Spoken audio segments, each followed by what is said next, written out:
Bonjour à vous, ici Dominique Dessel pour la Bibliothèque Espace Ludico. Alors aujourd'hui, je souhaite la bienvenue dans une des capsules où on souligne les différents bienfaits et les impacts de l'apprentissage par le jeu. Comme souligné dans une autre capsule, presque tous les jeux favorisent le développement d'une ou de plusieurs compétences, telles que l'attention, la concentration, l'observation, la mémoire, l'esprit critique, la rapidité ou la vivacité d'esprit, l'imagination, la créativité, l'ouverture d'esprit, puis la persévérance. Bien sûr, pour en nommer que quelques-uns. On dit aussi que le développement de ces compétences puis ces habiletés-là est soit inné ou acquise. Ce que ça veut dire, inné, c'est que souvent, il y a des forces qu'on a déjà à la naissance. Peut-être que certaines personnes vont être habiles au niveau de la mémoire ou au niveau de l'imagination.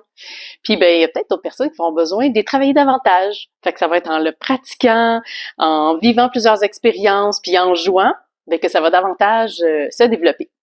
Et heureusement pour nous, il y a toutes sortes de jeux qui existent pour pouvoir venir nous aider à développer ces différentes habiletés ou compétences-là.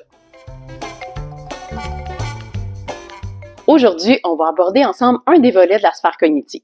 On va venir approfondir un peu comment est-ce que le jeu peut venir soutenir le développement de différentes habiletés ou compétences. Parmi la grande variété de jeux qu'on a à Ludico, on a choisi d'aller chercher un petit échantillonnage pour que vous puissiez avoir des exemples plus concrets. Il y a des jeux dont l'objectif principal est d'aller développer une de ces compétences ou habiletés-là. Par exemple, le jeu de mémoire, un classique. Des jeux de mémoire, il y en a vraiment de toutes sortes, il y en a des centaines, où l'objectif de ce jeu-là, principalement, est de se souvenir où sont placées les cartes. Ici, on a aussi le jeu Taiga, qui est un jeu de bois magnifique, dont la base est également de pouvoir pratiquer notre mémoire. Il y a des petites différences, en fait. C'est des plaquettes de bois qu'on tourne, sur laquelle il y a des images sur les deux côtés. Fait qu'il faut se souvenir en dessous de quelle image il y avait l'animal pour pouvoir faire des paires. Puis la différence aussi avec ce jeu-là, c'est qu'on gagne un petit rondin de bois quand on réussit. On a aussi différents jeux qui nous permettent de travailler la mémoire, mais où c'est peut-être pas nécessairement l'objectif principal du jeu. Ici, on a le jeu du petit verger, où l'objectif est de pouvoir manger les cerises avant que le corbeau se rende à l'arbre. C'est un jeu collaboratif aussi, fait que ça peut être vraiment super intéressant. Pour pouvoir se rendre, pour aller chercher les cerises, en fait, ce qu'on a besoin de faire, c'est de pairer des fleurs ou différents éléments.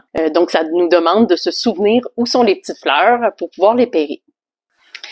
On a ici un autre petit jeu qui est le jeu de Coco Crazy. Ce jeu-là, il nous demande, l'objectif principal du jeu est de ramasser un singe de chaque couleur. Ce jeu-là nous permet, oui, effectivement, de travailler notre mémoire pour savoir dans quel coco sont cachées les couleurs. Aussi, il nous permet de travailler l'attention puis la concentration parce que il y a un dé qui nous permet de faire différentes actions, dont bouger les cocos de place. Donc, si on n'est pas attentif puis qu'on a regardé ailleurs pendant que quelqu'un a bougé la plaque ou a changé 2 cocos de place, ça se peut qu'on sache plus du tout où sont rendues les couleurs. Il y a aussi un autre petit jeu que j'avais envie de vous présenter. Celui-là, en fait, c'est un jeu de logique à la base. Fait que tout ce qui fait partie des smart games, qu'on appelle, où l'objectif est vraiment de créer des connexions dans notre cerveau, puis de créer une logique pour pouvoir résoudre un petit peu des énigmes. Celui-là, il est particulier parce que les éléments qu'on doit changer de place sont cachés avec des petits coquillages. Ce qui fait qu'il faut aussi se rappeler, se souvenir où sont les éléments pour être capable de relever le défi. Ici, on vous présente quelques petits jeux qui permettent de venir développer la rapidité puis la vivacité d'esprit. Généralement, dans ces jeux-là, il y a presque toujours un aspect d'observation aussi qui est impliqué. Parce que ça nous demande de regarder différents éléments puis d'être assez rapide pour aller soit le prendre ou le pointer avant les autres. On a ici un petit exemple Spot-it que presque tout le monde connaît, où dans le fond, sur 2 cartes, ça va être soit la première personne qui va trouver l'objet qui est identique. C'est aussi un jeu qui est pas obligé de jouer en compétition, qui peut jouer toute seule, où l'enfant trouve les images pareilles, puis accumule les cartes. Il y a différents jeux qui sont un petit peu dans le même sens. Ceux-là, c'est plus un élément sur la carte qui est différent de tous les autres. En fait, il y a tous les éléments, puis les autres ont comme des erreurs. Il faut trouver celui qui est le bon élément de départ. Mot rapido qui est super intéressant parce qu'il permet d'être rapide. En fait, on choisit une lettre. À chaque fois, il y a une lettre et une catégorie. Puis il faut nommer un mot qui débute par cette lettre-là de cette catégorie-là. Fait que c'est vraiment un jeu de rapidité, mais qui nous demande d'aller fouiller dans nos connaissances ou dans des exemples vraiment variés. Fait que c'est vraiment super intéressant. On a aussi des jeux ici qui sont un petit peu différents, mais qui ont l'élément de rapidité. Celui-là, qui est le jeu spécifique où il y a toutes sortes de cartes d'animaux ou d'insectes. Puis, il y a des dés avec, différentes caractéristiques des animaux.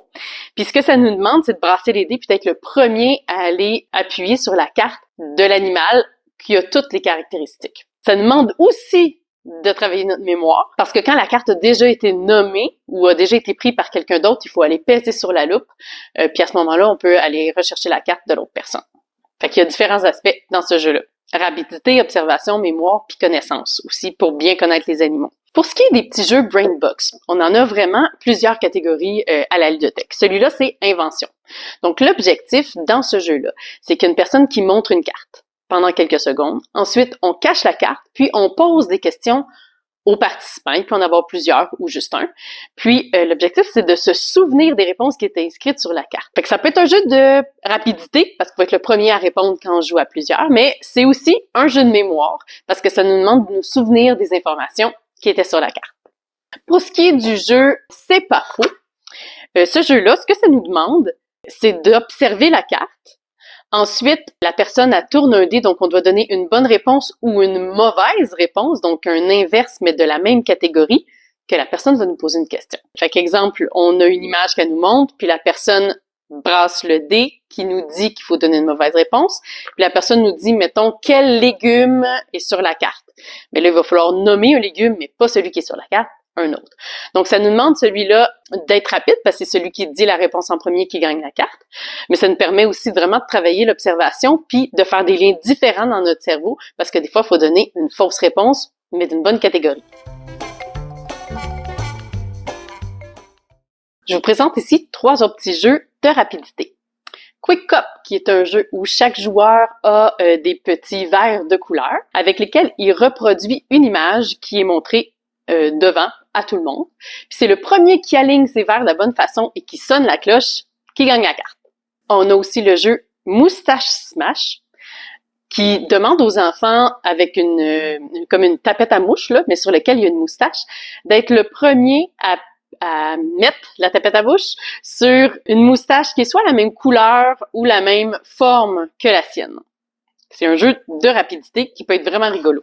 Et on a les catégories de cherche et trouve qui sont super populaires, puis il y en a vraiment beaucoup de modèles. Dans le fond, ce que ça nous demande de faire, c'est qu'il y a une plaque, une planche de jeu avec toutes sortes d'images dedans. On pige les petits cartons, puis c'est le premier qui réussit à trouver l'image sur sa planche de jeu. On peut jouer de façon compétitive en rapidité, mais il est aussi possible de jouer ce jeu-là juste individuellement, où l'objectif, c'est de réussir à trouver la carte, puis de s'amuser à observer de cette façon-là. Pour aider votre enfant aussi à développer différentes compétences, il y a cette belle collection de jeux-là à la ludothèque J'aide mon enfant qui peut vous soutenir dans votre rôle de parent. Ici, on a 2 titres différents. Il y a améliorer sa concentration et développer sa créativité qui vont avec le thème d'aujourd'hui qui est le développement de compétences. Une des compétences qu'on peut développer avec les jeux, c'est l'imagination. Alors ici, on est venu sortir quelques petits jeux qui nous permettent de développer, de pratiquer, de mettre en action notre imagination, notre vivacité d'esprit. Donc, pour la plupart des petits jeux liés à l'imagination, c'est souvent la création d'histoires. Alors, que ce soit avec des cartes ou que ce soit avec des dés, l'objectif, c'est souvent de prendre certains éléments puis de pouvoir construire une histoire. Alors, soit que c'est un joueur qui le fait, ou parfois, dans certaines variantes, c'est un joueur qui commence, puis les autres joueurs qui vont ajouter des informations dans l'histoire. créer des histoires, ça peut nous permettre aussi de pouvoir laisser tomber notre peur du ridicule, de pouvoir s'exprimer de façon plus spontanée, même si ça fait pas nécessairement de sens, de pouvoir aller dans l'imaginaire, justement, dans ce qui sort du cadre, dans ce qui est un peu plus farfelu, puis aussi, d'accueillir les histoires des autres, même si des fois, nous, on trouve que ça fait pas nécessairement de sens. Donc, d'être dans le respect des autres, puis de souligner leur courage de pouvoir s'exprimer de façon plus spontanée.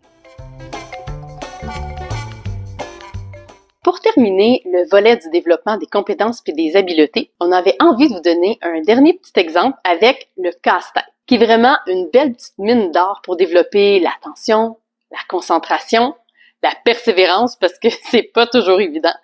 Puis aussi, avec le casse-tête, il y a tout un aspect logique de reconstruction puis de reconstitution d'images.